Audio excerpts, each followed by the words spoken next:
Welcome to the Live Your Best Marriage podcast. And I'm your host, Pesa Shayo. And I'm Whitney Shayo. And that's my wife.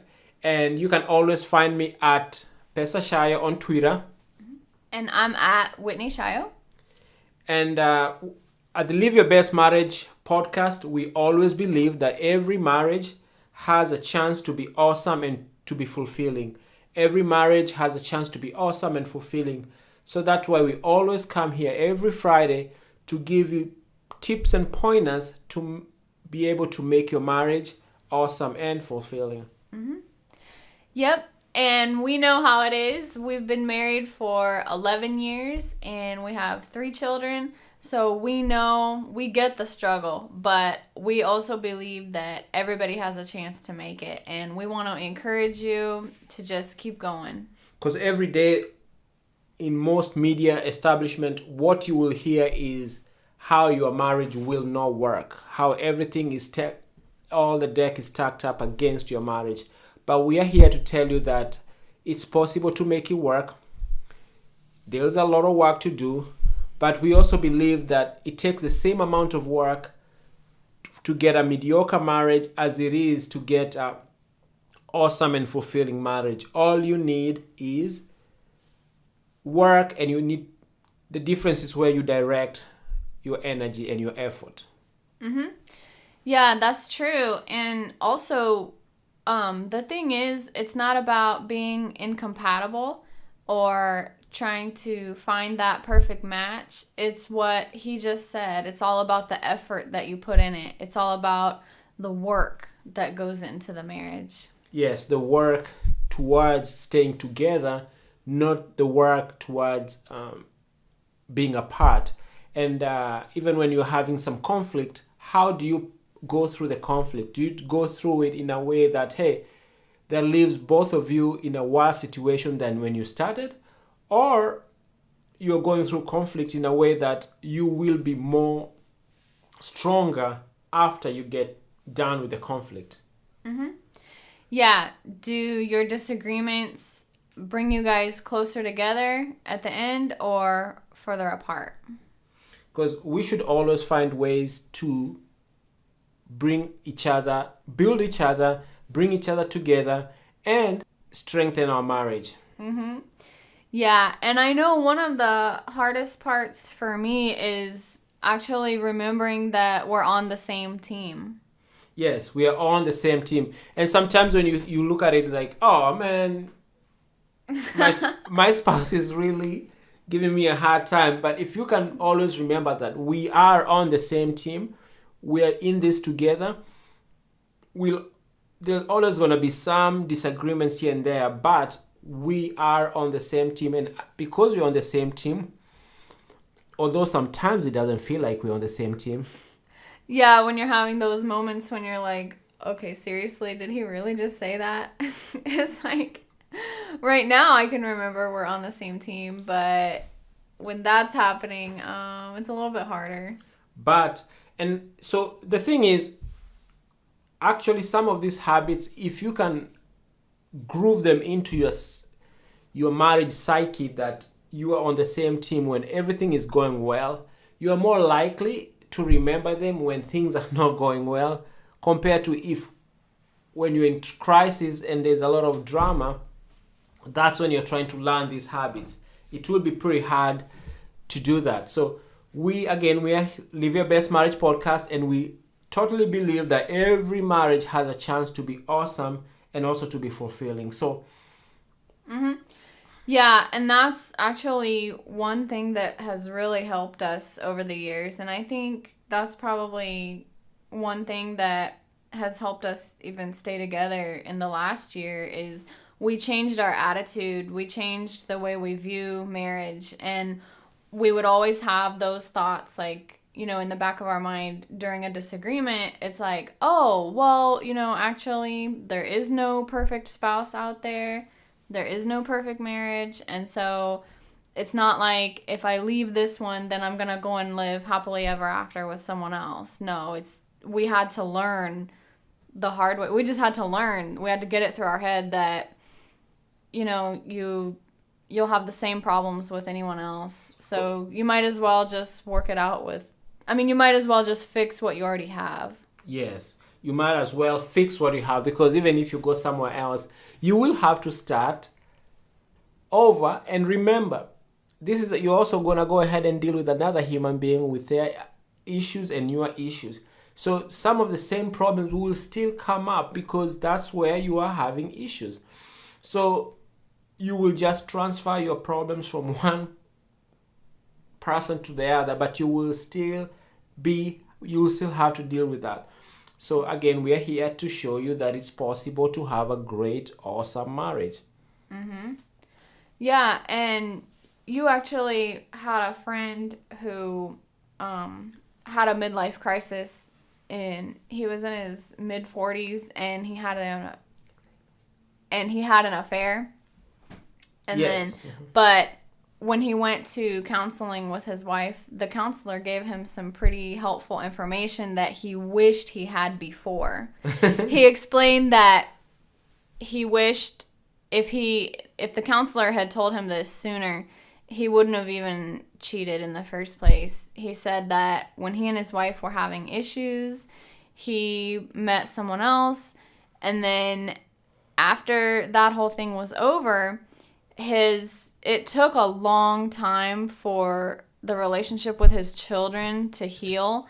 He said that his daughter, who was a teenager at the time, would not even speak to him for a very, very long time after that. And but as far as the information that the counselor gave him, he told him that, when you start something with someone else, you'll be dealing with their ex and their kids, and then your kids will also have to get used to this whole thing. And he was just saying, wow, if I had known that before, if someone had just told me about that before, I would not have started another relationship. And that's why we're here, to just remind you of these things. Most of these things we're talking about, they are common sense, but for most of us, they are not common practice. And until we make them common practice, we will never get the results that we deserve. Hey guys, we will take a quick break, and then on the next segment, we will talk about some Bible verses that show that men and women are equal. Yes, some Bible verses that show that men and women are equal. And my wife has been compiling them, and she was going to go ahead and bring them to us. So guys, hold on tight, and we'll see you in a few.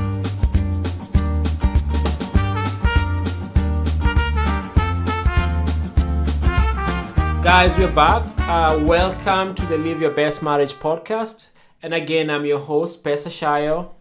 And I'm Whitney Shayo. And where can they find you, Whitney? You can find me on Twitter at Whitney Shayo, and you can also find us at liveyourbestmarriage.com/blog too.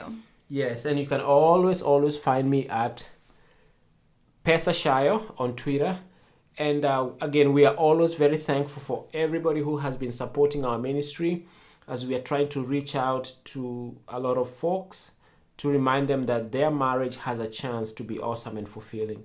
And Whitney had some Bible, she was going to tell us about some Bible verses that she has found that actually show that men and women are. Yeah, husbands and wives are equal to each other. This is our latest blog post, because over the years I've heard several misinterpretations over some verses, and even I also in the past used to be somewhat misled. I also thought, I believed that whole thing where, wives are forced to obey their husbands, or like a husband can divorce his wife for any reason he wants. But no, those things are not true. So I started out with Genesis. So God designed mankind in his own image. In the image of God, he created them. Male and female, he created them. That's Genesis 1:27. And I also wanted to bring up the fact that some people say, okay, well, if Adam was made first, then that's enough to show that Eve is beneath him. but actually, no. She was taken from a bone in his side. She was made from his rib. So that means she was meant to walk side by side with her husband.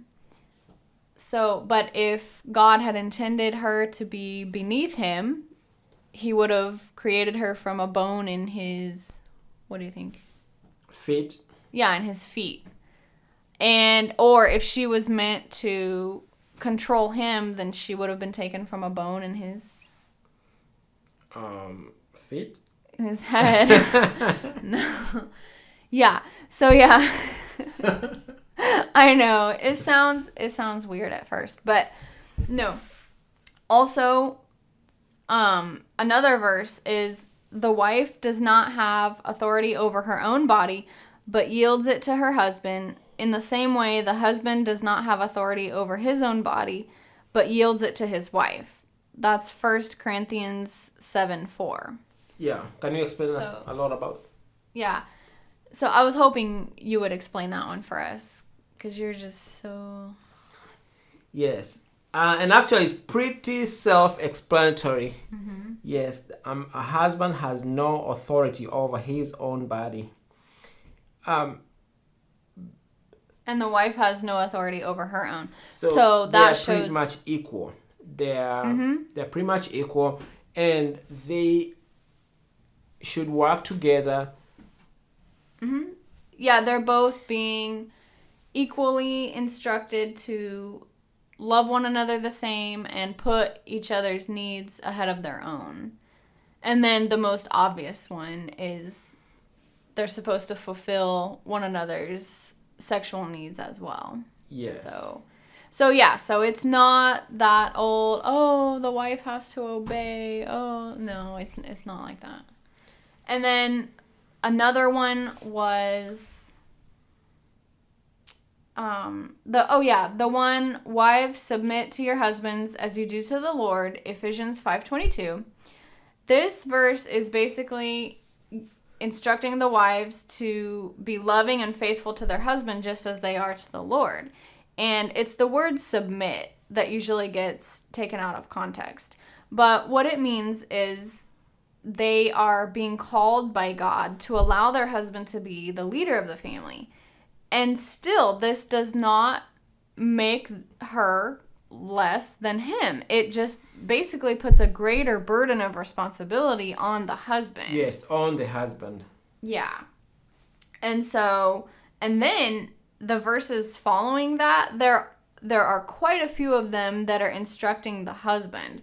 So it says, husbands, love your wives just as Christ loved the church and gave himself up for her. Ephesians 5:25. So if somebody's listening to this and they're like, that's great and all, but at the moment, my husband is just such a jerk and I don't see how we are equal. What are you going to tell them? Oh, okay. So if one spouse is feeling like the other is more controlling, or then it also, there's a verse specifically, again, this is for husbands. It says in 1 Peter 3:7, you husbands in the same way live with your wives in an understanding way as with someone weaker, since she is a woman, and show her honor as a fellow heir of the grace of life, so that your prayers will not be hindered. So that means God is going to hold the husband accountable if the marriage fails.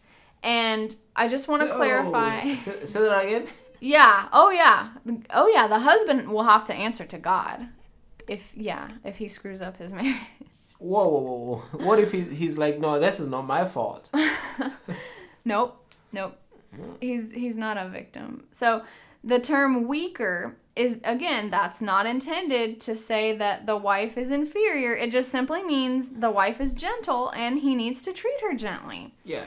So, and the part about his prayers being hindered, that definitely shows that God will hold him accountable. God will hold him accountable. Yeah. So husband, wow. Mm-hmm. That's some deep stuff right there. And thank you, Whitney, for unpacking a lot of that stuff, because so it just puts a whole new responsibility on the husbands. Mm-hmm. Yeah. That if you don't treat your wife, your woman, with respect, your prayers.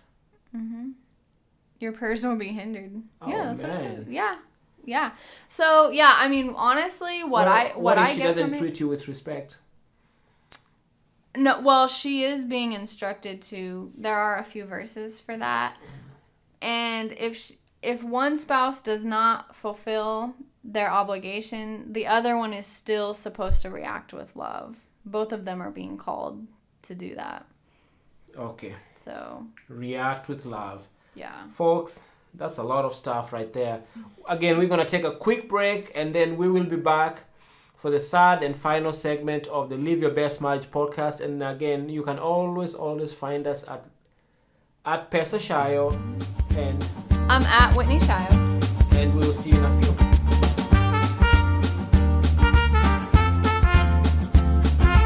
Hey folks, we are back to the Live Your Best Marriage podcast. And again, I'm your host, Pesa Shayo. And I'm Whitney Shayo. And on this segment, we will be talking about family balance. Family balance. So a lot of people talk about family balance, and there is a lot of controversy about this issue. There's some people say you can't achieve balance. Some people say it is possible to achieve balance. What do you think? Some people say you don't need balance. Some people say you don't need balance. Yeah, I have been searching for balance for a long time, for the last several years, and I can't find it. So I've decided I don't need it. I've decided I need to do everything, and I need to do everything in abundance. There you go. Everything in abundance. Now, that will really... That might piss off some people. But what I mean by that is it was just too hard. We have 3 kids, and we also have a lot of personal goals that we like to work on.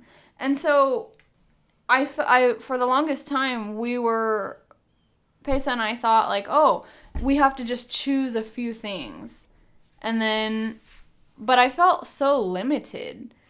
And recently, in the last few months, I just decided, you know what? I'm just going to keep my schedule full. There you go. With everything from the gymnastics lessons for the kids, from homeschooling, to other sports that they want to do, to writing the blog, going to events and meetings and things like that. I was like, you know what? I just want to do it all. So some people will be like, you know what? That's good and all, but don't you need some time to unwind? Don't you need some time just to slow down and smell the roses? Don't you need some time just to, quote unquote, enjoy life? Yeah, those times happen a lot. Just like last night, we all watched a movie together as a family. I mean, those times are always there. There's no shortage of time to relax. But I mean like in terms of limiting yourself as to how many goals you're going to have. Like if you want to take a class at your local university, don't hesitate. Just go and do it. Or if you want to sign up for dance lessons. If you want to do, or if you guys are going for a date, because we do the weekly date night. But I love it. And I've also found out that if I don't stay totally busy, that's when I start feeling down. Yes. And it's true. If you don't stay totally busy, that's when you start feeling depressed and all that. And I remember when I was a kid, my mom always used to tell me, and I'm sure a lot of people have heard this, that an idle mind is a devil's workshop. I don't know if they still say that. Yeah, people still say that. Yes, an idle mind is a devil's workshop. So my mom always wanted us to be busy. And I remember the time, like, I'm just sitting there just trying to relax, I'm tired. And I could see my mom going outside to go and work in the garden. And I know she will call me. And she called me and he's like, you know what, you need to be out here helping. At that moment, I felt like, oh man, I felt like it was a drag, But looking back in hindsight, I am so glad she did that. Because it is in those types of situations that she actually instilled in me a lot of hard work. Like, hard work is a good thing.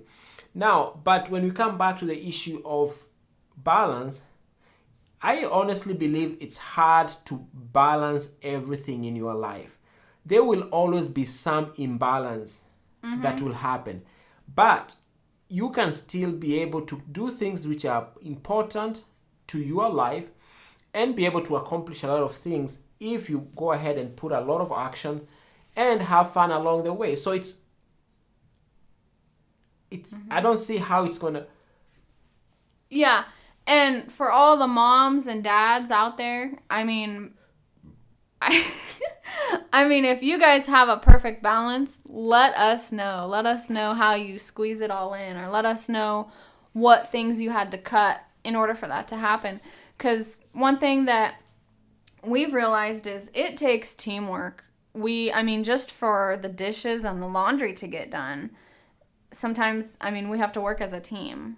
We found out that it can't just be one person doing it all every single day. No. So, and we take turns doing a lot of stuff too. So, and with like all the errands that have to be run, I mean, I don't know. I continue to write down my goals, and I'm not going to hesitate to do something just because I can't find balance. Yes.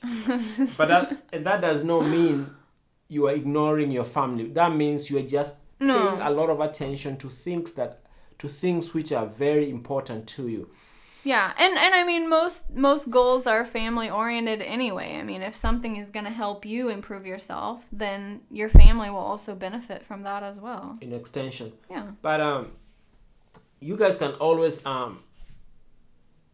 tweet us and tell us what you think about it, because it's something that we had struggled with for a while, and also our friends were struggling because they feel like they have to sit down and figure out everything so they can have a quote-unquote balance. And after a while, we are like, no, there will always be an imbalance. But as long as you are paying attention and doing things which really, really, really mean a lot to you, you will get some fulfillment out of that. Mm-hmm. That's right. So if you guys have any tips or ideas, share them with us. That is today's podcast. Thank you so much for listening. Yes, thank you so much for listening. And again, this was the Live Your Best Marriage podcast.